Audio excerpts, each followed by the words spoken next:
Hello and welcome back to GeForce's coverage of GDC. I'm Julian, this is Joe from MOTHERGUNSHIP. So Joe, the director on this game, I want to tell the people watching, what is MOTHERGUNSHIP? MOTHERGUNSHIP is a randomly generated first-person shooter bullet hell with really over-the-top crafting system. It's pretty wild. So I was actually watching some of the footage and this strikes me right away. It's a first-person shooter bullet hell, which to me are some elements that I've never seen really mashed up before. How do you kind of manage these two different genres and bring them together? It's kind of actually a tricky problem to crack that it doesn't seem like the two should kind of line up together because in a first-person shooter you're always worried about spatial awareness, but we've kind of learned that you can actually swarm the character with different kinds of difficulties rather than just super fast bullets. Instead you slow the bullets down a little bit and you give them hundreds of them. Kinds of things that you couldn't do 10 years ago on your computer, but now you can. Yeah, and on the other side of the coin, bullet hell is part of the fun is just seeing all these things coming at you from all directions and plotting your way around that. First person, you've got that limited view. How do you kind of negotiate that as well? We actually refer to that as sequencing, and it's basically like we want the player to enter a room and sequence out where they're going to go, how they're going to handle the situation, and then have it all go wrong because all these enemies show up. But then we want them to even be sequencing by the second.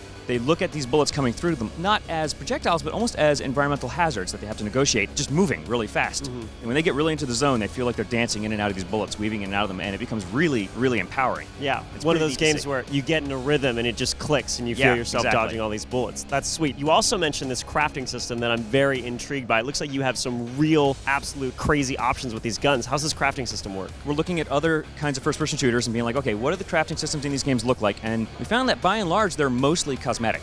We want to go more towards like an actual pure crafting experience where the players can dream up what they want to build and then build it. So we break down our components into multiple kinds of pieces. You have barrels, you have caps, and you have connectors. And these are basically like modular Legos. And the player can put them together however they want. So you've got tons and tons of options as you start building out these guns. Yeah, we really don't know what the players are going to be able to create. And I feel like that's where you get creativity, is letting the players make things that we're not expecting. Yeah, and on top of that, because the game has these generated levels and it's got a lot of replayability, you can get new guns all the time and just keep experimenting and playing through this game. In case they want to know the plot, what's MOTHERGUNSHIP about? We've kind of given some hints here and there. I mean, you have a basic storyline where Earth has been taken over by these aliens and you need to liberate Earth from them. But this is not a serious game. You're running around in this game with these absurd guns that are, you can be talking about 30 or 40 barrels on this gun at once. We can't have a serious story. No. And so there's these really absurd moments that kind of reinforce the fact that, no, you're playing something that is very self-aware of how insane this is. Well, you know what? It sounds like you've got a lot of really cool elements mixed together. I'm looking forward to actually playing it. When does it come out? So we haven't set the release date yet. 2018 is we're going to release sometime in the year, but you can wishlist it right now on Steam, and please do, because that makes us feel very happy. Joe, thank you so much for coming and talking to us today. Really appreciate it. Thank you for having me. Thank you guys for tuning in here on GeForce. If you like our coverage of GDC, we got a whole playlist of all the time we spend here talking to devs and talking about the latest technology. So check that out, and don't forget to subscribe and stay tuned to GeForce.